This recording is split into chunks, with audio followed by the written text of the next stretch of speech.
టీశాట్ వీక్షకులకు స్వాగతం. మనము గ్రూప్ 1 ఫిలిమ్స్ కమ్ మెయిన్స్కి సంబంధించిన అంశాల్లో భారతదేశ నదీ వ్యవస్థను మనం పరిశీలిస్తున్నాం, అధ్యయనం చేస్తున్నాం.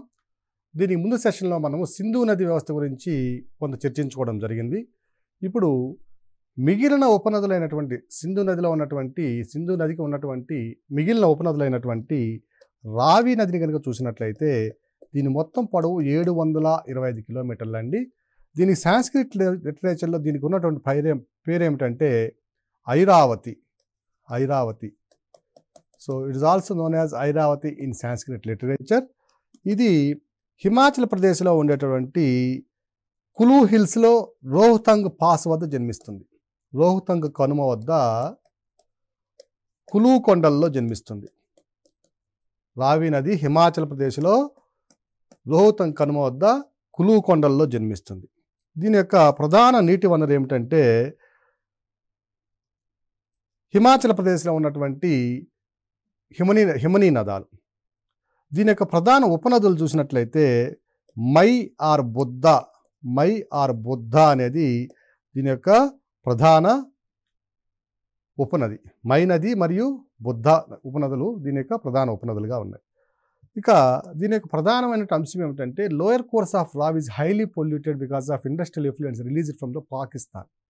భారతదేశంలోనూ మరియు పాకిస్తాన్లోనూ ఈ రావి నదిలోకి అత్యధికంగా పారిశ్రామిక వ్యర్థాలను విడుదల చేయడం వల్ల సింధు నది యొక్క అన్ని ఉపనదుల్లోనూ రావి నది చాలా అధికంగా కాలుష్యానికి గురైనటువంటి నది. ఇది వరల్డ్ బ్యాంక్ నుంచి కూడా దీనికి 2004 సంవత్సరంలో కొంత నిధులు సమకూర్చడం జరిగింది. ఈ పాకిస్తాన్లో ఈ నదిని శుభ్రం చేయడానికి అనేక అంతర్జాతీయ సంస్థలు కూడా కృషి చేస్తున్నాయి. తర్వాత హెవీలీ పొల్యూటెడ్ రివర్ అండి ఇది. ఈ రావి నది మీద ఉన్నటువంటి ప్రాజెక్టులు కనుక మనం పరిశీలించినట్లయితే రంజిత్ సాగర్ డ్యామ్ అండి. రంజిత్ సాగర్ డ్యామ్ ఇది చాలా ప్రధానమైనటువంటి ప్రాజెక్టు. దీన్ని పంజాబ్లో నిర్మించడం జరిగింది. తర్వాత ఇది పఠాన్కోట్ సిటీకి దగ్గరగా ఉన్నటువంటి ప్రాజెక్ట్. సో రావి నది దీని మీద ప్రధానమైన ప్రాజెక్టు రంజిత్ సాగర్ డ్యామ్. దీని తర్వాత మరొక ప్రధానమైనటువంటిది బియాస్ నది. దీని మొత్తం పొడవు 460 కిలోమీటర్లు. సింధు నది యొక్క అన్ని ఉపనదులలో కేవలం భారతదేశంలో మాత్రమే ప్రవహించే ఉపనది క్రింది వానలో ఏది అన్నప్పుడు ఇది బియాస్ నది. కేవలం భారతదేశంలో మాత్రమే దీని యొక్క కోర్సును కలిగి ఉంటుంది. పాకిస్తాన్లో ప్రవేశించక ముందే ఈ సట్లెజ్ నదితో కలిసిపోతుందండి సింధు నది. దీనికి మన హిందూ మథాలజీలో ఉన్నటువంటి సాంస్క్రిట్ లిటరేచర్లో ఉన్నటువంటి మరొక పేరు ఏమిటంటే విపాస. దీనికి గల మరొక పేరు విపాస.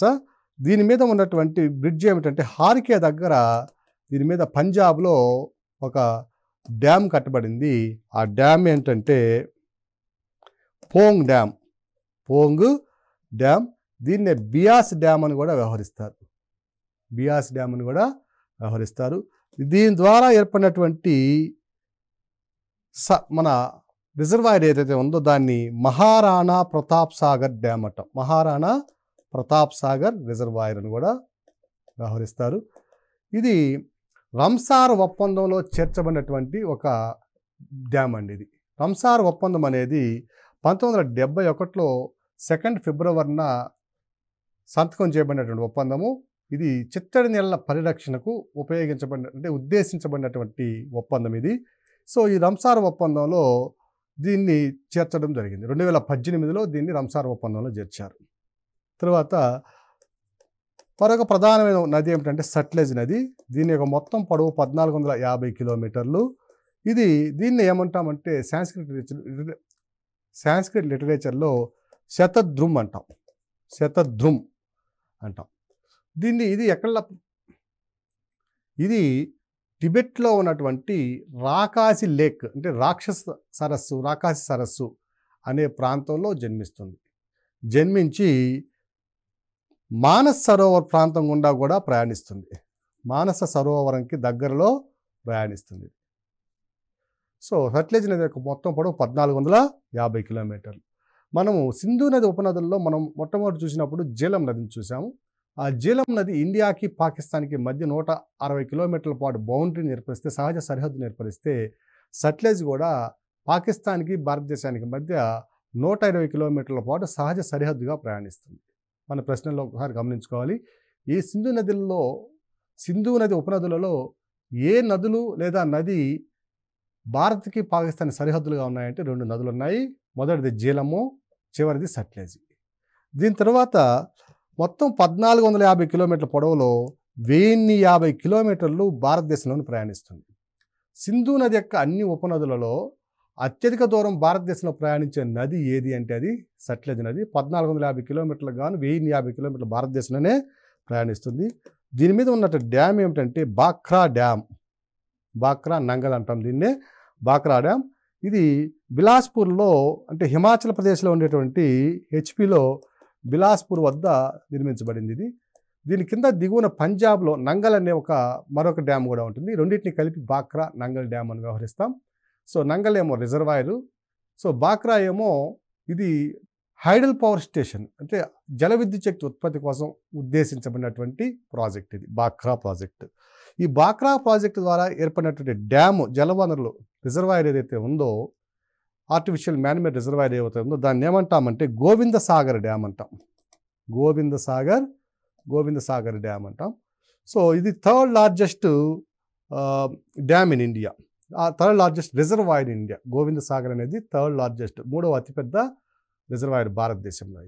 ఇది సట్లెజ్ నదికి సంబంధించిన అంశాలు ఇవి. ఒకవేళ భారతదేశంలో ఉన్నటువంటి లార్జెస్ట్ డ్యామ్ను కూడా మనం ఇక్కడ పరిశీలించినట్లయితే, అతిపెద్ద డ్యాముల్లో మొదటిది వచ్చి ఇందిరా సాగర్ డ్యామ్. ఇది నర్మదా నది మీద నిర్మించబడినటువంటి డ్యామ్. ఇందిరా సాగర్ డ్యామ్ నర్మదా నది మీద నిర్మించబడినటువంటి డ్యామ్. ఇక రెండవది వచ్చి నాగార్జున సాగర్ డ్యామ్. మనకు తెలిసిందే అండి, ఇది కృష్ణా నది మీద నిర్మించబడినటువంటి డ్యాము నాగార్జున సాగర్. ఇది 2వ అతిపెద్ద రిజర్వాయరు. మూడవది వచ్చి బాక్రా డ్యామ్. అదే దీని ద్వారా ఏర్పడినటువంటి రిజర్వాయర్ గోవింద సాగర్ రిజర్వాయర్ అనుకున్నాం, బాక్రా. ఇది వచ్చి సట్లెజ్ నది మీద ఉంటే, 4వది వచ్చి శ్రీశైలమే, మనకు తెలిసింది ఇది కూడా శ్రీశైలం రిజర్వాయరు. ఇది కూడా కృష్ణా నది మీద కర్నూలు జిల్లాలో నిర్మించబడింది.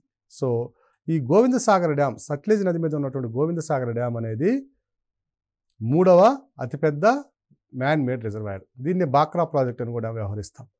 ఇక భారతదేశానికి పాకిస్తాన్కి మధ్య ఉన్నటువంటి సింధు నదీ జలాల ఒప్పందం ప్రకారం ఇది 1960లో ఏర్పడినటువంటి ట్రీటీ. ఇది ఇండస్ వాటర్ ట్రీటీ. 1960లో ఈ ట్రీటీ ఏర్పడింది. దీనికి ముందు 1948లో దేశ విభజన సమయంలో ఉన్నప్పుడు ఉన్న ట్రీటీని కనుక మనం పరిశీలిస్తే ఇంటర్ డొమినియన్ అకార్డ్ అంటాం దీన్ని. Inter dominion accord. ఇది 4th మే 1948లో ఏర్పడినటువంటి ఒప్పందం ఇది. ఈ ఒప్పందం ప్రకారము పాకిస్తాన్కి భారతదేశం నుంచి లభించే నీటి వనరులు ఏవైతే ఉన్నాయో అవి ప్రతి సంవత్సరము భారత ప్రభుత్వానికి కొంత అమౌంట్ చెల్లించి ఆ నీటి వనరులు పొందేటువంటి ఒప్పందం ఇది. దీని తర్వాత 1960లో ప్రపంచ బ్యాంకు ఒప్పందంతో, అంటే మధ్యవర్తిత్వం ద్వారా, వరల్డ్ బ్యాంక్ మధ్యవర్తిత్వం ద్వారా ఏర్పడినటువంటి ట్రీటీ ప్రకారము పైన ఉన్నటువంటి ఇండస్సు, సింధు, జీలము, చేనాబు ఈ 3 నదుల యొక్క మీద అధికారాన్ని పాకిస్తాన్కి బదలాయిస్తే, దాని కింద ఉన్నటువంటి రావి, బియాస్, సట్లెజ్ నదులకు సంబంధించినటువంటి అధికారాలను భారతదేశానికి బదలాయించడం జరిగింది.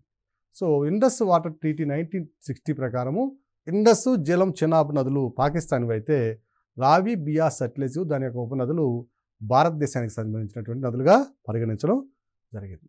ఇవి సింధు నదికి సంబంధించినటువంటి అంశాలు. ఇక భారతదేశ నదీ వ్యవస్థలో అతిపెద్ద నదీ వ్యవస్థ గంగా బ్రహ్మపుత్ర నదీ వ్యవస్థ. ఇందులో ముందు మనం గంగా నదిని కనుక చూసినట్లయితే ఇది ప్రపంచంలోనే 3వ అతిపెద్ద నదీ వ్యవస్థ. మొదటి నదీ వ్యవస్థ వచ్చి అమెజాన్ నదీ వ్యవస్థ అయితే, రెండవది కాంగో, ఇది ఆఫ్రికాలో ఉన్నటువంటి నదీ వ్యవస్థ. మూడవది గంగా. 4వది వచ్చి ఓరినోకో రివర్ బేసిన్. ఇది కూడా వెనిజులా ప్రాంతంలో ఉన్నటువంటి, దక్షిణ అమెరికాలో ఉన్నటువంటి నది. సో గంగా నది ప్రపంచంలోని నదీ వ్యవస్థలో 3వ అతిపెద్ద నదీ వ్యవస్థ. మొత్తం పొడవు కనుక చూసినట్లయితే దీని పొడవు 2525 కిలోమీటర్లు. సో గంగా నది వ్యవస్థను కనుక మనం పరిశీలించినట్లయితే గంగా నది అనేది 2 నదుల కలయిక. అవేమిటంటే భాగీరథి, అలక్నంద. ఇది భాగీరథి. సో భాగీరథి కూడా 2 నదుల కలయిక. ఇది బిలగంగా, ఇది జాహ్నవి. ఇక్కడ భాగీరథి అంటాం దీన్ని. సో ఈ నది చూసినట్లయితే ఇది బిలగంగా, ఇది జాహ్నవి. మళ్ళా ఇది అలక్నంద నది. అలక్నంద అనేది కూడా 5 నదుల కలయిక. అలక్నంద నదిని ప్రత్యేకంగా కానీ చూసినట్లయితే ఇది గంగోత్రి అండి. ఇది గంగోత్రి. ఇక్కడ భాగీరథి జన్మిస్తుంది. ఇక్కడి నుంచి వస్తుందండి ఇది అలక్నంద.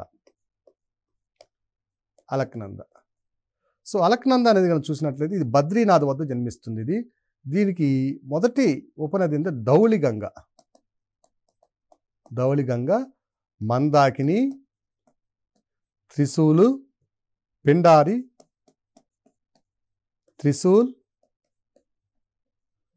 ఇవి ప్రధానమైనటువంటి నదులు. పైన చూసినట్లయితే ఇక్కడ మరొక ఉపనది ఉంది, సరస్వతీ నది. సో గంగా నది అనేది 2 నదుల కలయిక, భాగీరథి మరియు అలక్నంద. భాగీరథి నది కూడా 2 నదుల కలయిక, బిలగంగా మరియు జాహ్నవి. అలక్నంద నది అనేది 5 నదుల కలయిక, అలక్నంద నది 5 నదుల కలయిక. ఇవి సరస్వతి, ధౌళిగంగ, మందాకిని, పిండారు, త్రిశూల్. ఇవి 2 కలిస్తే ఏర్పడిన తర్వాత దానిని ఏమంటున్నామంటే గంగా నది అని వ్యవహరిస్తున్నాం. ఈ 2 ఎక్కడ కలుస్తున్నాయంటే దేవప్రయాగ్ వద్ద కలుస్తాయండి. గంగా నది, అలక్నంద, భాగీరథి 2 కూడా ఎక్కడ కలుస్తున్నాయంటే దేవప్రయాగ్ వద్ద కలుస్తాయి. దేవప్రయాగ్ దగ్గర కలిసి రిషికేశు, దాని తర్వాత హరిద్వార్ ద్వారా ప్రయాణిస్తాయి. ఈ హరిద్వార్ వరకు కూడా ఇవి హిమాలయ పర్వతాల్లోనే ప్రయాణిస్తూ ఉంటాయి. హరిద్వార్ దాటిన తర్వాత గంగా నది మైదాన ప్రాంతంలో ప్రవేశిస్తుంది. సో గంగోత్రి, ఇక్కడ బద్రీనాథ్, ఈ 2 కూడా గుర్తుపెట్టుకోవాల్సిన అంశాలు. ఇక గంగా నది యొక్క మొత్తం నదీ వ్యవస్థ చిత్రాన్ని మనం పరిశీలించినట్లయితే ఈ విధంగా ఉంటుందండి. సో గంగా నది యొక్క నదీ వ్యవస్థను కనుక మనం పరిశీలించినట్లయితే ఇక్కడ ఈ చిత్రంలో కనుక పరిశీలించినట్లయితే ఇది భాగీరథి అండి, ఇది అలక్నంద. భాగీరథి, అలక్నంద గురించి మనం తమ్ముడు చెప్పుకోవడం జరిగింది. దానికి వెనుక ఉన్నటువంటి నది యమునా నది. దీనికి కూడా ఒక ఉపనది ఉంది, టామ్స్ ఉపనది ఉంది. ఈ టామ్స్ నదిని ఇంతకుముందు అంటే గతంలో ఉన్నటువంటి సరస్వతి నదిగా భావించడం జరుగుతుంది. తర్వాత ఇక హిమాలయాల నుంచి వచ్చేటటువంటి ఉపనదులు కనుక మనం పరిశీలించినట్లే ప్రధానమైన ఉపనదులు అలక్నంద నదికి తూర్పున రామ్గంగ, గోమతి, తర్వాత కాళీగంగని నేపాల్లో కాళీగంగ అంటే దాని కింద శారద అంటారు. శారదా నదిని గగ్రా అని కూడా కింద వ్యవహరిస్తారు. ఆ గగ్రా నదిని కూడా కింద సరయూ నది కూడా వ్యవహరిస్తారు. ఈ సరయూ నది ఒడిని మనకి ఉన్నటువంటి అయోధ్య నగరం ఉంది. ఇంకా తూర్పుకు వెళ్ళినట్టయితే గండక్కు, సప్తకోశి, ఇవన్నీ కూడా హిమాలయాల నుంచి వచ్చేటటువంటి ఉపనదులు. ద్వీపకల్ప భారతదేశం నుంచి వచ్చేటటువంటి ఉపనదులు కనుక పరిశీలించినట్టయితే చంబల్ నది ప్రధానమైనటువంటి ఉపనది. చంబల్ యొక్క ఉపనదులు చూస్తే బనాసు, పర్బతి. వీటితో పాటుగా ఇవి చంబల్ వచ్చి యమునా నది యొక్క ఉపనది. వీటితో పాటుగా యమునా నది ఉన్నటువంటి మిగిలిన ఉపనదులు కనుక మనం పరిశీలిస్తే సింధు, బెట్వా, ఖెన్ను. సో ఈ విధంగా ఉత్తరాఖండ్లో ఉన్నటువంటి గంగోత్రి హిమనీనదం వద్ద జన్మించినటువంటి గంగా నది ఉత్తరాఖండ్ని దాటి ఉత్తరప్రదేశ్లో ప్రవేశించి తర్వాత బీహారు, తర్వాత వెస్ట్ బెంగాల్లో ప్రయాణిస్తుంది. సో వెస్ట్ బెంగాల్లోకి రాగానే ఫరక్కా బ్యారేజ్ అని ఉంటుంది. ఫరక్కా బ్యారేజ్కి దిగువన 16 కిలోమీటర్ల దిగువన గంగా నది మరలా ప్రధానంగా 2 పాయలుగా విడిపోతుంది. సో క్రిందికి దక్షిణం వైపుకి వచ్చే పాయని ఏమంటామంటే హుగ్లీ లేదా భాగీరథిని వ్యవహరిస్తాం. ప్రధాన పైన ఉన్నటువంటి నది ఏదైతే ఉందో, ఉత్తరాన ఉందో, అది గంగ పేరుతోనే కొనసాగుతూ బంగ్లాదేశ్లో ప్రవేశిస్తుంది. బంగ్లాదేశ్లో ప్రవేశించిన తరువాత మరలా బ్రహ్మపుత్ర నది కైలాస పర్వత శ్రేణి దగ్గర ప్రాంతంలో జన్మించి దాన్ని అక్కడ సింగి కబాబ్ అనట తర్వాత చూద్దాం అనే విషయము. ఈ కైలాస నది గుండా ప్రయాణించి, కైలాస పర్వతాల గుండా ప్రయాణించి ఇండస్ సాంగ్పో స్ట్రక్చర్ జోన్ గుండా ఒక 1100 కిలోమీటర్లు టిబెట్లోనే ప్రయాణించి అరుణాచల్ ప్రదేశ్ దగ్గరకు వచ్చేసరికి యాంగ్ యాప్ కనుమ వద్ద యూటర్న్ తీసుకొని అరుణాచల్ ప్రదేశ్లో ప్రవేశించి దాని తర్వాత అస్సాం దిగువన బంగ్లాదేశ్లో ప్రవేశిస్తుంది. సో ఈ బంగ్లాదేశ్లో ప్రవేశించక ముందు దీన్ని బ్రహ్మపుత్ర నదిగా వ్యవహరిస్తున్నాం. ఈ బ్రహ్మపుత్ర నదికి అస్సాంలో దీన్ని బ్రహ్మపుత్ర నది అంటున్నాం. అరుణాచల్ ప్రదేశ్లో దీన్ని సియాంగ్ అని, దిహాంగ్ అని వేరు పేర్లతో వ్యవహరిస్తారు. సో గంగా నది బ్రహ్మపుత్ర రెండు కలిసి ప్రయాణించిన తర్వాత దీని యొక్క పేర్లు మారిపోతూ వస్తున్నాయి. అవి వాటి యొక్క విషయాలు మరలా పరిశీలిద్దాం. ఇప్పుడు గంగా నది యొక్క ఉపనదుల్లో మనం ప్రధానమైనటువంటి ఉపనదిని కనుక పరిశీలిస్తే మొదటిది యమునా నది. యమునా నదిగా పరిశీలించినట్లయితే దీని యొక్క మొత్తం పొడవు వచ్చి 1376 కిలోమీటర్లండి. ఈ యమునా నది యొక్క జన్మస్థానం చూసినట్లయితే యమునోత్రి హిమనీ నదం వద్ద ఇది జన్మిస్తుంది. ఇది సముద్ర మట్టానికి 6387 మీటర్ల ఎత్తున బందర్ పూంచ్ పీక్ అనే ప్రాంతం వద్ద జన్మిస్తుంది. బందర్ పూంచ్ శిఖరము అనే ప్రాంతం వద్ద జన్మిస్తుంది. జన్మస్థానం అయితే బందర్ పూంచ్ శిఖరము, హిమనీ నదం అయితే యమునోత్రి హిమనీ నదం. ఇది గంగా నది యొక్క ఉపనదులలో అతిపెద్ద ఉపనది. గంగా నది మొత్తం 100% అయితే ఇది యమునా నది గంగా నది హరివాణం 40.2% ఆక్రమిస్తుంది. భారతదేశంలో ఉండే నదీ వ్యవస్థలలో డైరెక్ట్గా అంటే ప్రత్యక్షంగా సముద్రంలో ప్రయాణించకుండా కలవకుండా ఒక ఉపనదిగా మరో ప్రధాన నదితో కలిసే నదులలో అతిపెద్ద నది. భారతదేశంలో ఉన్నటువంటి ఉపనదులు అన్నింటిలో కూడా అతిపెద్ద ఉపనది ఏమిటి అంటే అది 40.2% ఆక్రమించింది మొత్తం గంగా నది హరివాణంలో యమునా నది. సో యమునా నది యొక్క ఉపనదులను కనుక మనం పరిశీలించినట్లయితే దీని యొక్క left banks tributaries, left side ఉపనదులు ఏమున్నాయంటే హిండన్, శారద, గిరి, రిషిగంగా అని ఇంతకుముందు ఎగ్జామ్లో 2-3 సార్లు అడిగినటువంటి అంశం ఇది. రిషిగంగా, హనుమాన్ గంగా, ఇది కూడా సివిల్స్లో ఒకసారి అడిగినటువంటి ప్రశ్న ఇది. హనుమాన్ గంగా. దీని తర్వాత ససుర్ కేద్రి దీన్ని ఎప్పుడు అడగడానికి అవకాశం ఉంది భవిష్యత్తులో. సో ఎడమ వైపు ట్రిబ్యూటరీస్ ఉపనదులు కనుక మనం పరిశీలించినట్లయితే హిండను, శారద, గిరి, రిషిగంగా, హనుమాన్ గంగా, ససుర్ కేద్రి అనేవి లెఫ్ట్ బ్యాంక్ ట్రిబ్యూటరీస్. ఇక కుడివైపు కనుక ఉన్నటువంటి ఉపనదులు కనుక మనం చూసినట్లయితే చంబలు, బెట్వా, కెన్ను, సింధు ప్రధానమైనటువంటి కుడివైపు ఉన్నటువంటి ఉపనదులు. సో తర్వాత ఇది ఏ రాష్ట్రాల గుండా ప్రయాణిస్తుంది, ఏ ప్రాంతాల గుండా ప్రయాణిస్తుంది మనం పరిశీలించినట్లయితే ఇది ఉత్తరాఖండ్లో పుడుతుంది, హిమాచల్ ప్రదేశ్లో ప్రయాణిస్తుంది, హర్యానాలో ప్రయాణిస్తుంది యమునా నది. తర్వాత యూపీలో ప్రయాణిస్తుంది మరియు ఢిల్లీలో కూడా ప్రయాణిస్తుంది. సో యమునా నది ఏ రాష్ట్రాల గుండా తన గమనాన్ని సాగిస్తుంది అంటే అది ఉత్తరాఖండ్లో జన్మించి హిమాచల్ ప్రదేశ్, హర్యానా, యూపీ, ఢిల్లీకి ఔటర్ ఢిల్లీ వద్ద అంటే ఢిల్లీకి అవతల మన గంగా నదితో కలవడం అనేది జరుగుతుంది. సో గంగా నది యొక్క అతిపెద్ద ఉపనదుల్లో అతిపెద్దదైనటువంటి ఉపనది వ్యవస్థ ఏమిటంటే యమునా నది. హరివాణం పరంగా, డిశ్చార్జ్ పరంగా చూసినట్లయితే గాగ్రా నది అతిపెద్ద ఉపనదిగా మనం గమనించాం. అది ఆ అంశం అక్కడ పరిశీలిద్దాం. తరువాత ఉపనదిని కనుక పరిశీలించినట్లయితే చంబల్ ఉపనది. చంబల్ అనేది యమునా నది యొక్క ఉపనది. ఇది గంగా కనుక అయితే ఇది యమునా నది కనుకట్లయితే ఇది చంబల్ ఉపనది. చంబల్కి ప్రధాన ఉపనది బనాస్. దాని తర్వాత కాళీ సింధు, పర్బతి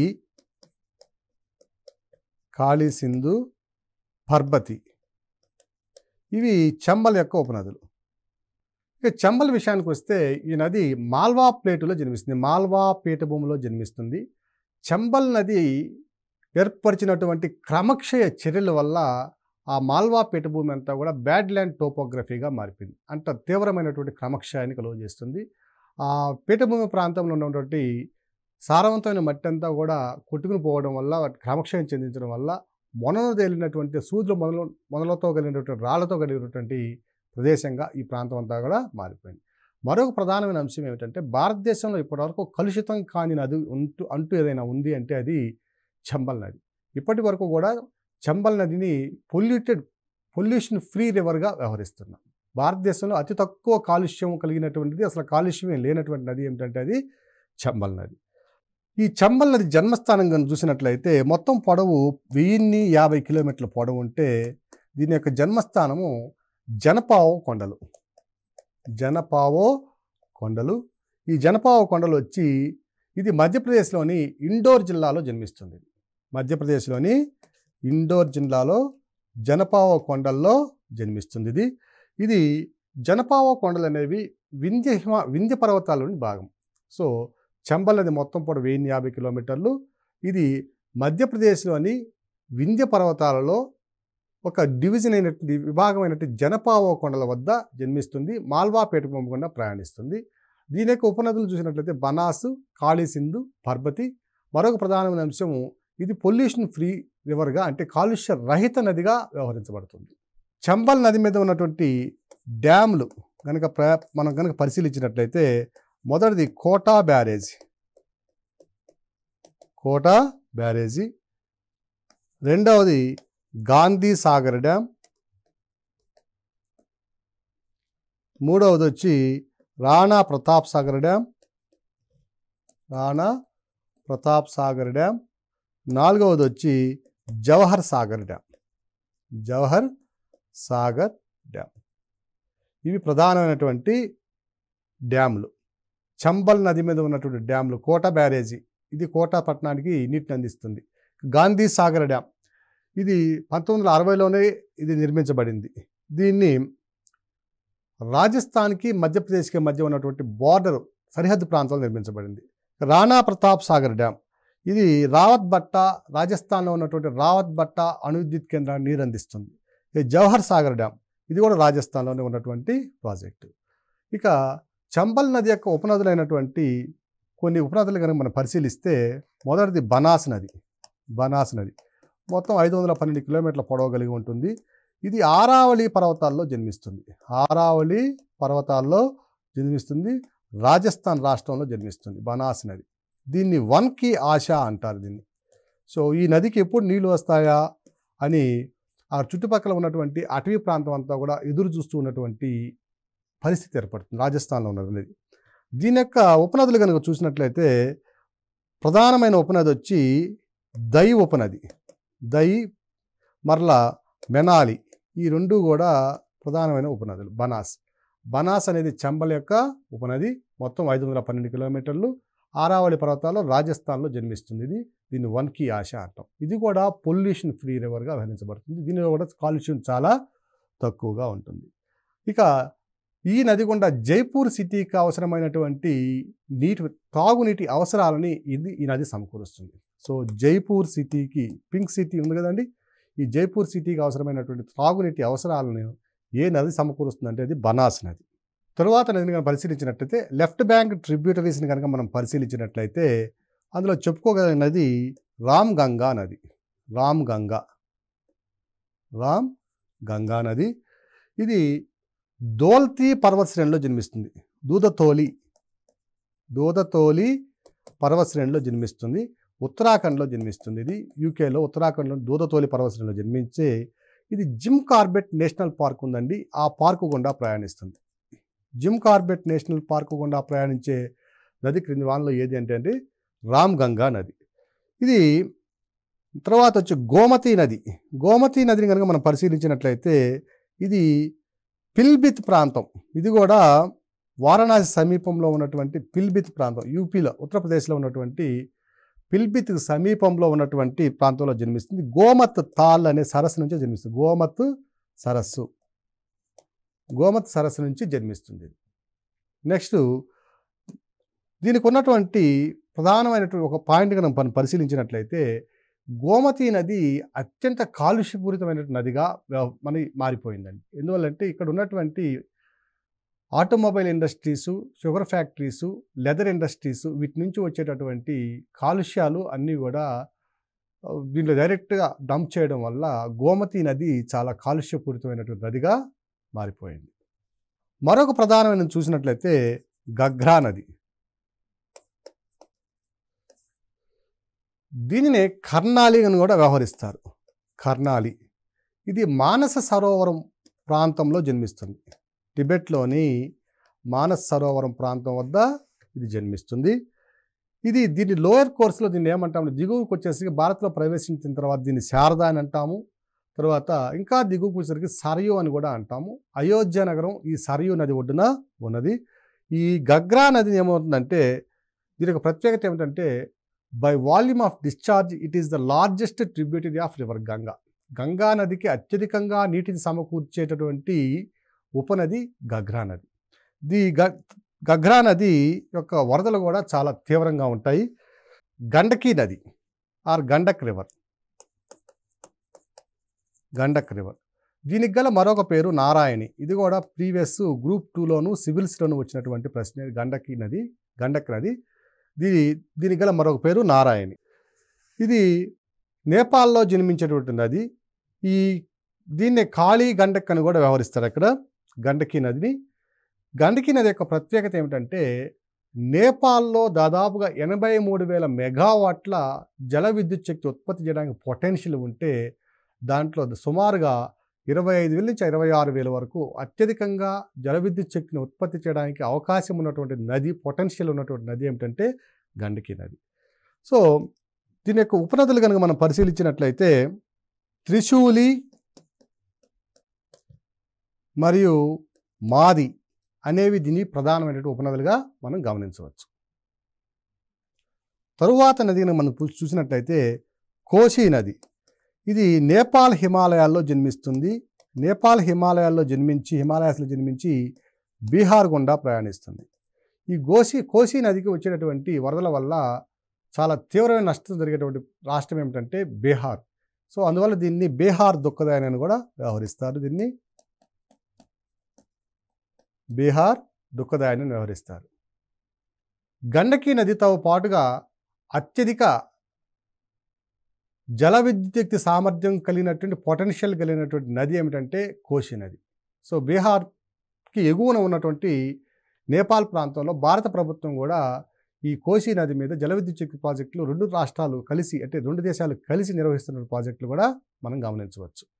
కోశీ నది దీన్ని బీహార్ దుఃఖదాయని వ్యవహరిస్తున్నాం. మరొక ప్రధానమైన అంశం ఏమిటంటే మౌంట్ ఎవరెస్టు, మకాలు లాంటి అత్యంత ఎత్తైనటువంటి హిమాలయ శిఖరాలు కూడా ఈ నదీ హరివాణంలో ఉన్నాయి. So mount Everest, Lhotse, Lhotse, Makalu, Kanchenjunga ఈ పర్వత శిఖరాలన్నీ కూడా ఈ నదీ హరివాణంలో మనం గమనించవచ్చు. ఇక మరొక ఉపనది కనుక చూసినట్లయితే దామోదర్ నది జార్ఖండ్లోని చోటా నాగపూర్ ప్లేటులో జన్మిస్తుంది. దామోదరం అంటే దామం ఉదరం మీద కలిగిన వాడు అంటే కృష్ణుడు. దీని అర్థం ఏమిటంటే కృష్ణ అని అర్థం. కృష్ణుడికి చిన్నప్పుడు పొట్టకి తాడు కట్టి పొన్న చెట్టు కట్టారు. అందువల్ల దీనికి దామోదర్ నది అనే పేరు వచ్చింది. ఇది చోటా నాగపూర్ పీఠభూమిలో జార్ఖండ్లో జన్మించి పశ్చిమ బెంగాల్లో ప్రయాణించి గంగా నది కిందగా ఫరక్కా దగ్గర 2గా విడిపోద్దని చెప్పాం. హుగ్లీ భాగీరథి ఏమో southward channel, northward channel ఏమో ఇట్ రిటైన్స్ యాజ్ గంగా. సో ఈ హుగ్లీ నదికి ఉపనదిగా కలుస్తుంది దామోదర్ నది. సో ఇవి ప్రధానమైనటువంటి నదీ వ్యవస్థ. సో భారతదేశంలో ఉన్నటువంటి గంగా నదీ వ్యవస్థ, దాని యొక్క ఉపనదులు, వాటి యొక్క ప్రాధాన్యత, వాటి మీద ఉన్న ప్రాజెక్టులు ఇవన్నీ కూడా మనం గుర్తుంచుకోవాల్సిన అంశాలు ఇక్కడ. అలాగే ఈ గంగా నది ఏ ప్రాంతాల గుండా వెళ్తుందో ఆ నగరాలు కూడా మనం గుర్తుంచుకోవాలి. ఆ నగరాలను కూడా మనం మరొక ఎపిసోడ్లో దీని గురించి మనం పరిశీలిద్దాం. భారతదేశ నదీ వ్యవస్థల్లో గంగా నది అనేది ఒక విభిన్నమైన నది. ఈ నది గురించి ఎంత చదవనట్లుగానే ఉంటుంది. ఎన్నో వింతలు విశేషాలు ఉన్నటువంటి నది ఇది. ఎన్నో పుణ్యక్షేత్రాలు, ఎన్నో రమణీయమైన ప్రదేశాలు, తనలో ఇముడ్చుకున్నటువంటి నదీ హరివాణం గంగా నదీ హరివాణం. మనం ఎగ్జామినేషన్ పాయింట్ ఆఫ్ వ్యూలో కనుక పరిశీలించినట్లయితే ఈ గంగా నది యొక్క ఉపనదులు, వాటికి ఉన్నటువంటి ప్రత్యేకతలు, ఎన్విరాన్మెంటల్ ఇష్యూస్లో దానికి పర్యావరణమైన సమస్యలు ఏమైనా ఉన్నాయా, దాని మీద ఉన్న ప్రాజెక్ట్స్ ఏమిటి, గంగా నదికి ఉన్నటువంటి ప్రధానమైన సమస్య ఏమిటి, ఇది కూడా మన ఎస్ఏలో ఒక ప్రశ్నగా కూడా చూడబోతున్నాం. గంగా నది యొక్క కాలుష్యం, ప్రభుత్వం ఆ కాలుష్యాన్ని నివారించడానికి తీసుకున్నటువంటి చర్యలు, ఇవన్నీ కూడా ఈ నదికి సంబంధించిన ప్రధానమైన అంశాలు. ఈ నది గురించి మరింత సమగ్రంగా మరొక సెషన్లో కూడా చర్చిద్దాం.